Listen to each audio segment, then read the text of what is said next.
Well, hi there. I'm Kevin Rudd. I'm President and CEO of the Asia Society. Welcome to our original content series, Asian Americans Building America.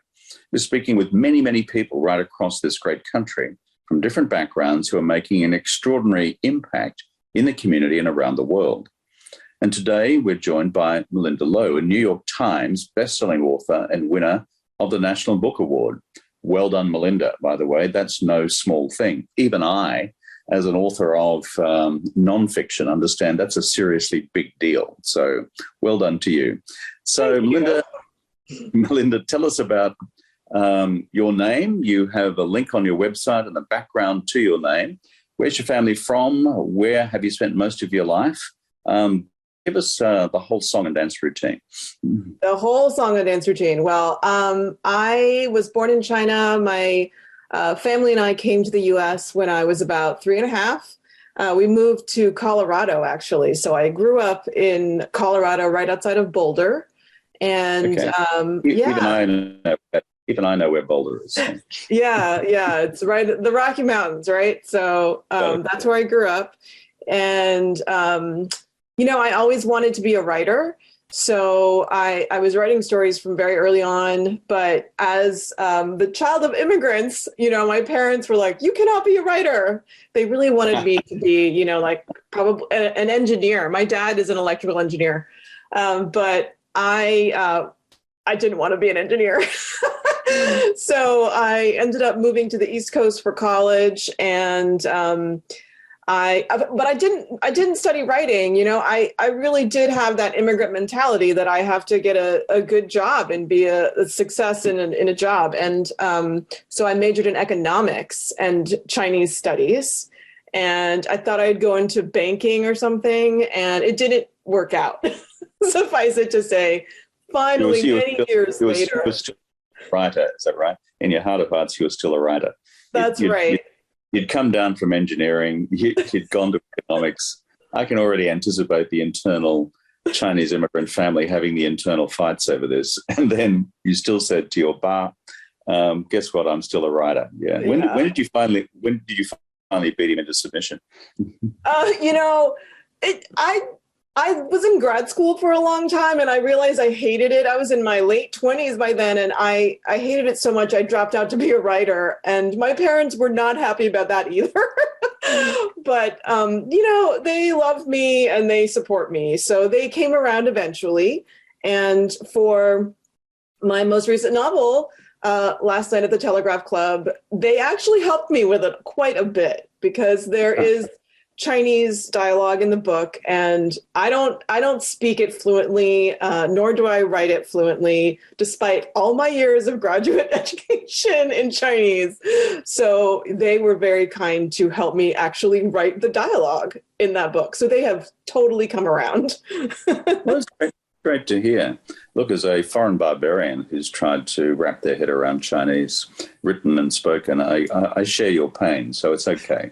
And it's a tough old language to get on top of. 6 novels, and you've received numerous awards, and you won the National Book Award for Last Night at the Telegraph Club. It's the first time you've got a young adult book with an LGBT female lead character that's won such an award. Tell us about all that, and what's the sort of reaction you've had since you won? I'm really interested in that. Winning the National Book Award is not something that any writer really thinks is a possibility. I did not ever have that as a goal, and I didn't realize what a significant change it would make in my career. I mean, since then, so many doors have opened. It's really astonishing. And to have this come at a period in my career, I've been doing this since 2007, 2008, I've been writing and publishing novels. So this is quite a big chunk into my career to have this happen. And I really appreciate it so much. It's made a huge difference. And it's been wonderful. It's been totally amazing to have this experience. I'm really glad to have won it. I wish I wasn't the first novel of this category to win. The problem is being the first, but hopefully there will be more in the future. Tell us a little bit more about Lily, the 17-year-old Chinese American girl character in your book. And without putting out a spoiler alert for those who haven't read the book, it takes place in the 50s during the rise of McCarthyism in San Francisco. Mm-hmm. So how, in your view, was Lily, the main character, paving the way for Asian Americans in the country, given that this was a pretty rough time? Yeah, Lily is a 17-year-old Chinese American girl living in San Francisco's Chinatown in the 1950s. And I don't think that Lily has an idea of herself as paving the way for anything. She really wants to be a rocket scientist, like her Aunt Judy, who works at the Jet Propulsion Lab as a computer. So many women worked as computers at that time at JPL and at NASA. And so Lily wants to do what her Aunt Judy is doing. And she's also starting to realize that she might be a lesbian. And in San Francisco in the 1950s was actually, I thought it was weird to learn this. There were many, many gay and lesbian bars in the 50s in San Francisco. And so many of them were located very close to Chinatown, like a block and a half away. So I just got to thinking, Lily lives in Chinatown. She must have seen some. The city is very small, and you can look across the street from Chinatown and see a lesbian bar. So that's where Lily emerged from. This she has a lot of dreams, and the world is not very welcoming to people like her who have dreams at this point in time. But she's also very stubborn and independent in a way that I don't think she realizes. And that's part of her journey in the book. So how do you yourself, Malinda, self-identify? You see yourself as an Asian American? Do you see yourself as an American? Do you see, what's your own self-reflection on the question of identity?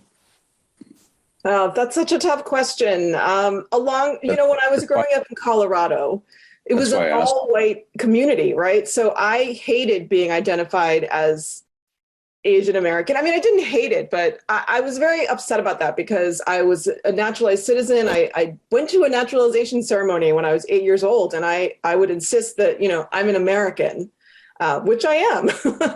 But I understand the purpose of the identity Asian American. And I have it in my Twitter bio now, identify as an Asian American lesbian. I think that predominantly I identify as a writer, but that never satisfies people. So, I understand why Asian American is an identity that is still important today. Now, on the receiving end of racism, have you had much over the years? Boulder, Colorado, where you grew up, was it tough and rough? What have you found since then? Because part of our reason for doing this ABBA series, as I call it, Asian Americans Building America, is just to give, white dudes like me a really first-hand account of what it's like being on the receiving end of some of this stuff. So what's been your experience? When I first came to this country, it was the late 70s, early 80s, and I do remember some experiences of racism when I was a child. Like, I remember them to this day. But, as an adult, I think the thing is, I'm of the generation where having, racist microaggressions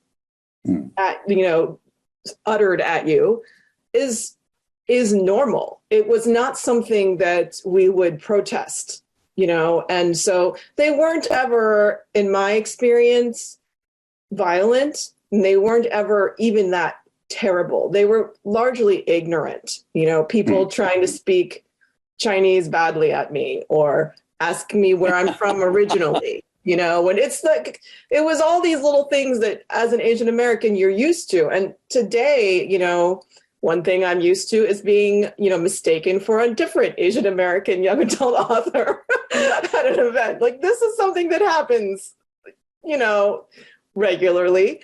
And I think that is the extent of my experience with it. I'm very fortunate But, after the tragic shooting last year in Atlanta, I called my parents because they're older, they're in their 70s, and I asked them if they were concerned about this. I was concerned about them being afraid for their safety. And my dad and my mom kind of were like, oh no, we lived through the Cultural Revolution. This is nothing. So that was, that was some perspective for me. It's interesting you've got these acute memories, though, as a child, because it's hurtful when people taunt little ones on questions of race. And regrettably, it still happens in America. So tell us, what advice would you have for future generations of authors or readers, particularly those of Asian American origin, Chinese Americans, or whatever else young Americans wanting to pursue a career in literature? And if they themselves, in reality or perception, are experiencing some prejudice right now, how would you advise them and encourage them? Oh, that's such a complicated question. I think that for young Asian American writers in particular, or young Asian Americans who want to be writers, like, we come from cultures and families that don't always value that as a profession. I've had experience with that. And I would say to them that your parents, if they don't want you to be a writer, they're saying that for reasons. They want you to have a safe life and a successful life that is not full of struggle. So I would tell them to have some empathy for their parents. But also at the same time, I would say, if you want to be a writer, in your heart that's what you want to do. So you should do it, because you have to be your biggest cheerleader, and you have every right to be a writer, just like any other person on the planet who wants to pursue the arts. You have the freedom to do that here in America, and you should go for it. That's what I would say to start with. It's still one of the wonderful things about America that and other freedom-loving countries, that you do have the freedom to be who you want to be and to do what you want to do. And that's not always the case around the world, as you know and I know so well. So to close, Malinda Lo, thank you for your creative mind and your writings. And so much congrats on this, the book, The Telegraph Club. I think that's just wonderful. So it's an extraordinary achievement. Your work is paving the way for young Asian Americans and giving a popular platform to LGBT voices. And thank you for that.